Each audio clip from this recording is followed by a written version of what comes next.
Hello বন্ধুরা, আমি দুপুরবেলা কী করছি প্রতিদিনই দেখাই।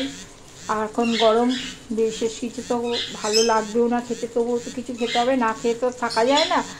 তো যাই হোক, আমি এই যে পটল, গোটা পটল এরকম, আমার আধখানা করে পটল ভাজা ভালো লাগে না, এরকম গোটা পটল এরকম ভেজে নিলাম, একটু চিড়ে দিয়েছি, ঠিক আছে। প্রথমে একটু নুন দিয়েছি তেলের ওপর, আর দিয়েছি আমি পটলে এমনি করে ভাজায়, কোনো ভাজায় করি তেলের ওপর দিই, তেলের ওপর নুন হলুদ দিয়ে ছেড়ে দিই, তাহলে মেখে যায়। এই হচ্ছে। আর ভাত তো করেই নিয়েছি এই যে।